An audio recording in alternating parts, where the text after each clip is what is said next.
धृतराष्ट्र ने कहा, हे संजय, धर्मभूमि कुरुक्षेत्र में युद्ध की इच्छा से एकत्र हुए मेरे तथा पांडु के पुत्रों ने क्या किया?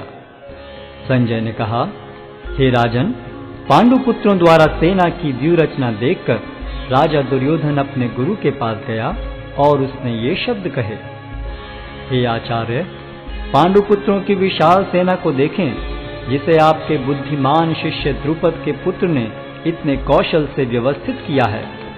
इस सेना में भीम तथा अर्जुन के समान युद्ध करने वाले अनेक वीर धनुर्धर हैं, यथा महारथी युयुधान, विराट तथा द्रुपद। इनके साथ ही धृष्टकेतु, चेकितान, काशीराज, पुरुजित, कुंतीभोज तथा शैब्य जैसे महान शक्तिशाली योद्धा भी हैं।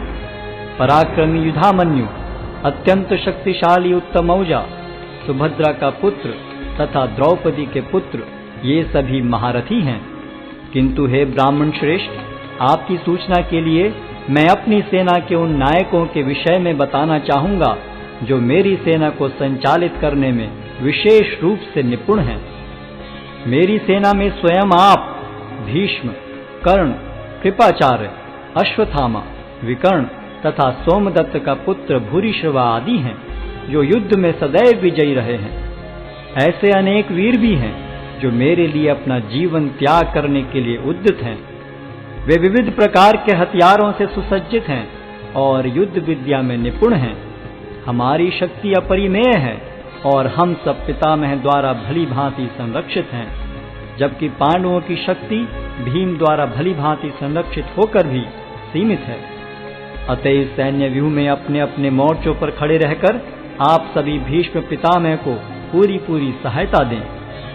तब कुरुवंश के वयोवृद्ध परम प्रतापी एवं वृद्ध पितामह ने सिंह गर्जन की सी ध्वनि करने वाले अपने शंख को उच्च स्वर में बजाया, जिससे दुर्योधन को हर्ष हुआ। तत्पश्चात शंख, नगाड़े, बिगुल, तुरही तथा सिंह सहसा एक साथ बज उठे। वह समवेत स्वर अत्यंत कोलाहलपूर्ण था। दूसरी ओर से श्वेत घोड़ों द्वारा खींचे जाने वाले विशाल रथ पर आसीन कृष्ण तथा अर्जुन ने अपने अपने दिव्य शंख बजाए।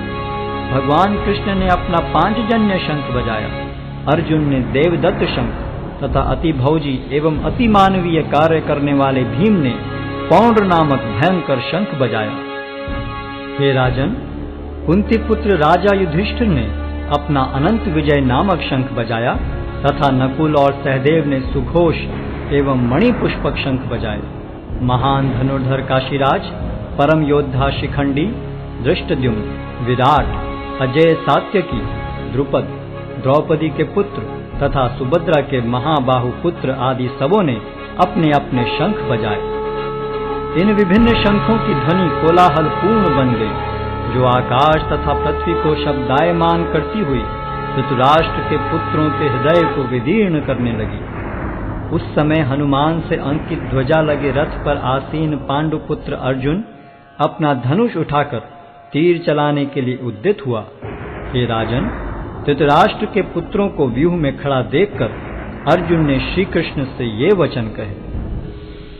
अर्जुन ने कहा, हे अच्युत, कृपा करके मेरा रथ दोनों सेनाओं के बीच ले चलें, जिससे मैं यहाँ उपस्थित युद्ध की अभिलाषा रखने वालों को और शस्त्रों की इस महान परीक्षा में जिनसे मुझे संघर्ष करना है उन्हें देख सकूं। मुझे उन लोगों को देखने दीजिए जो यहाँ पर धृतराष्ट्र के दुर्बुद्धि पुत्र दुर्योधन को प्रसन्न करने की इच्छा से लड़ने के लिए आए हुए हैं। संजय ने कहा, हे भरतवंशी, अर्जुन द्वारा इस प्रकार संबोधित किए जाने पर भगवान कृष्ण ने दोनों दलों के बीच में उस उत्तम रथ को लाकर खड़ा कर दिया। भीष्म, द्रोण तथा विश्व भर के अन्य समस्त राजाओं के सामने भगवान ने कहा कि हे पार्थ, यहाँ पर एकत्र सारे कुरुओं को देखो। अर्जुन ने वहां पर दोनों पक्षों की सेनाओं के मध्य में अपने चाचा ताऊओं, पितामहों, गुरुओं, मामाओं, भाइयों, पुत्रों, पौत्रों, मित्रों, ससुरों और शुभ चिंतकों को भी देखा। जब कुंती पुत्र अर्जुन ने मित्रों तथा संबंधियों की इन विभिन्न श्रेणियों को देखा तो वह करुणा से अभिभूत हो गया और इस प्रकार बोला। अर्जुन ने कहा, हे कृष्ण, इस प्रकार युद्ध की इच्छा रखने वाले अपने मित्रों तथा संबंधियों को अपने समक्ष उपस्थित देखकर मेरे शरीर के अंग कांप रहे हैं और मेरा मुख सूखा जा रहा है। मेरा सारा शरीर कांप रहा है, मेरे रोंगटे खड़े हो रहे हैं, मेरा गांडी धनुष मेरे हाथ से सरक रहा है और मेरी त्वचा जल रही है। मैं यहाँ अब और अधिक खड़ा रहने में असमर्थ हूँ। मैं अपने को भूल रहा हूँ और मेरा सिर चकरा रहा है। हे कृष्ण, मुझे तो केवल अमंगल के कारण दिख रहे हैं। हे कृष्ण, इस युद्ध में अपने ही स्वजनों का वध करने से न तो मुझे कोई अच्छाई दिखती है और न मैं उससे किसी प्रकार की विजय, राज्य या सुख की इच्छा रखता हूँ। हे गोविंद, हमें राज्य, सुख अथवा इस जीवन से क्या लाभ, क्योंकि जिन सारे लोगों के लिए हम उन्हें चाहते हैं वे ही इस युद्ध भूमि में खड़े हैं। हे मधुसूदन, जब गुरुजन, पितृगण, पुत्रगण, पितामह, मामा, ससुर, पौत्रगण, साले तथा अन्य सारे संबंधी अपना अपना धन एवं प्राण देने के लिए तत्पर हैं और मेरे समक्ष खड़े हैं, तो फिर मैं इन सब को क्यों मारना चाहूंगा, भले ही वे मुझे क्यों न मार डालें। हे जीवों के पालक, मैं इन सबों से लड़ने को तैयार नहीं, भले ही बदले में मुझे तीनों लोग क्यों न मिलते हों। इस पृथ्वी की तो बात ही छोड़ दें। भला धृतराष्ट्र के पुत्रों को मारकर हमें कौन सी प्रसन्नता मिलेगी। यदि हम ऐसे आतताइयों का वध करते हैं तो हम पर पाप चढ़ेगा। अतः यह उचित नहीं होगा कि हम धृतराष्ट्र के पुत्रों तथा उनके मित्रों का वध करें। हे लक्ष्मीपति कृष्ण, इससे हमें क्या लाभ होगा और अपने ही कुटुंबियों को मारकर हम किस प्रकार सुखी हो सकते हैं। हे जनार्दन, यद्यपि लोक से अभिभूत चित्त वाले ये लोग अपने परिवार को मारने या अपने मित्रों से द्रोह करने में कोई दोष नहीं देखते, किंतु हम लोग जो परिवार के विनष्ट करने में अपराध देख सकते हैं, ऐसे पाप कर्मों में क्यों प्रवृत्त हों। कुल का नाश होने पर सनातन कुल परंपरा नष्ट हो जाती है और इस तरह शेष कुल भी अधर्म में प्रवृत्त हो जाता है। हे कृष्ण, जब कुल में अधर्म प्रमुख हो जाता है तो कुल की स्त्रियां दूषित हो जाती हैं और स्त्रीत्व के पतन से हे वृष्णिवंशी अवांछित संतानें उत्पन्न होती हैं। अवांछित संतानों की वृद्धि से निश्चय ही परिवार के लिए तथा पारिवारिक परंपरा को विनष्ट करने वालों के लिए नारकीय जीवन उत्पन्न होता है।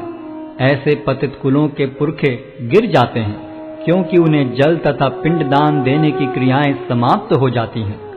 जो लोग कुल परंपरा को विनष्ट करते हैं और इस तरह अवांछित संतानों को जन्म देते हैं, उनके दुष्कर्मों से समस्त प्रकार की सामुदायिक योजनाएं तथा पारिवारिक कल्याण कार्य विनष्ट हो जाते हैं। हे प्रजापालक कृष्ण, मैंने गुरु परंपरा से सुना है कि जो लोग कुल धर्म का विनाश करते हैं वे सदैव नरक में वास करते हैं। ओहो, कितने आश्चर्य की बात है कि हम सब जघन्य पाप कर्म करने के लिए उद्यत हो रहे हैं। राज्य सुख भोगने की इच्छा से प्रेरित होकर हम अपने ही संबंधियों को मारने पर तुले हैं। यदि शस्त्रधारी धृतराष्ट्र के पुत्र मुझ निहत्थे तथा रणभूमि में प्रतिरोध न करने वाले को मारें तो यह मेरे लिए श्रेयस्कर होगा। संजय ने कहा, युद्ध भूमि में इस प्रकार कहकर अर्जुन ने अपना धनुष तथा बाण एक ओर रख दिया और शोक संतप्त चित्त से रथ के आसन पर बैठ गया।